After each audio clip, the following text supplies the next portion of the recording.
رزق 4 چیزوں سے آتا ہے: تقوی، توکل، صلہ رحمی، خدمت والدین۔ 2 اسلامی تاریخ سے آپ کو واقعات سناؤں گا جس سے آپ کو یہ پتہ لگے گا کہ اللہ کیسے اپنے بندوں کو رزق دیتا ہے۔ تقوی، توکل، صلہ رحمی اور خدمت والدین کے صلے میں۔ ایک بہت نیک شخصیت تھے اسلامی تاریخ کی، وہ حج پہ جانے لگے، ان کی عمر بھی کافی ہو چکی تھی اور بچیاں بھی ان کی کافی تھیں۔ انہوں نے اپنی زوجہ سے پوچھا ہمارے گھر میں راشن کتنا؟ زوجہ نے کہا 3 ماہ کا۔ پریشان ہو کے بیٹھ گئے کیونکہ اس زمانے میں حج پہ آنے جانے پہ کچھ 1 ماہ لگ جاتے تھے۔ ایک بیٹی بولی جس کا تقوی بھی بہت تھا، توکل بھی بہت، کہ بابا جان آپ جائیں حج پر، اللہ ہے نا۔ حج پہ روانہ ہو گئے۔ 3 مہینے بعد گھر میں راشن ختم ہو گیا۔ اب جو ان کی زوجہ تھی وہ بیٹی کے پاس آئی اور کہنے لگے اس وقت تو تم بڑی باتیں کر رہی تھی، اب راشن ختم ہو گیا، کیا کھائیں گے شام کو؟ بیٹی کمرے میں چلے گئی، جائے نماز ڈالی، کیونکہ اللہ خود فرماتا ہے صبر سے اور شکر سے مانگو میرے ہو۔ نماز پڑھ کے خالق و مالک سے التجا کی، یا اللہ ہم نے تقوی بھی اختیار کیا، یعنی کہ تقوی سے مراد ہے تیری ناراضگی سے بھی بچے اور توکل بھی ہے۔ کہتے ہیں اس وقت وہاں سے بادشاہ کا گزر ہو رہا تھا، اس کے پورے قافلے میں پانی ختم ہو گیا۔ بادشاہ نے کہا پانی ہے؟ منتظم قافلہ نے کہا نہیں ہے۔ بادشاہ نے کہا کوئی نہیں، گھر ہیں جو پاس وہاں سے لے آؤ۔ وہ گیا اور سامنے گھر سے پانی لے کر آئے۔ جب وہ پانی لینے گیا اس گھر کے اندر تو انہوں نے، جب انہیں پتہ لگا بادشاہ کے لیے دینا ہے، تو انہوں نے بڑا سجا سجو کے بڑا سیٹ کر کے دیا کہ بادشاہ کے لیے پانی ہے، کیونکہ اللہ بھی فرماتا ہے کہ ویسے ہی کرو جیسے کوئی شخص آگے ہے، اس کا استقبال ویسے ہی کرو۔ بادشاہ نے پانی پیا۔ اب اللہ دیکھیں، اللہ جب کرنے پہ آتا ہے، بادشاہ کو پانی بڑا منفرد اور بڑا اچھا لگا اور بڑا ہاضمے والا لگا، مطلب فرحت بخشی کا احساس ہوا بادشاہ کو۔ بادشاہ نے کہا کہاں سے لائے ہو پانی؟ اس نے بتایا وہ حج پہ گئے ہوئے ہیں، ان کے گھر سے لائے ہوں۔ ان کا بزرگ کا نام لیا، مشہور تھے اپنے دور کے۔ بادشاہ نے کہا وہ حج پہ گئے ہیں کب سے؟ وہ 4 ماہ ہو گئے ہیں، گھر والے بتا رہے ہیں۔ تو انہوں نے کہا کہ گھر والے گزارا پھر کیسے کر رہے ہیں؟ منتظم قافلہ چپ کر گیا۔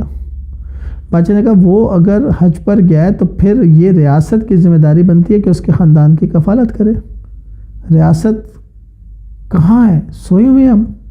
اور بادشاہ نے جو اس کے پاس اشرفیوں کی تھیلی تھی وہ نکال کے ان کے گھر کے سین میں پھینک دی، اور اس نے اپنے قافلے کی طرف دیکھے گا جو مجھ سے محبت کرتا ہے وہ ان سے بھی محبت کرے، اور جس کے پاس تھیلی تھی انہوں نے نکال کے پھینک دی۔ ان کے گھر میں اشرفیوں کی تھیلیوں کا ڈھیر لگ گیا۔ اس کی ماں حیران رہ گئی۔ یہ تھا اللہ پہ توکل۔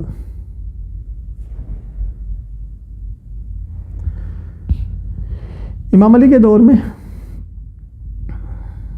ایک شخص، یہ بات کے ائمہ کا دور تھا،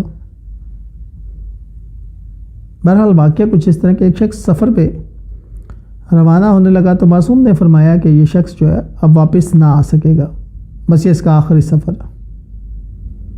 لیکن 1 ماہ بعد وہ شخص واپس آ گیا۔ معصوم اپنے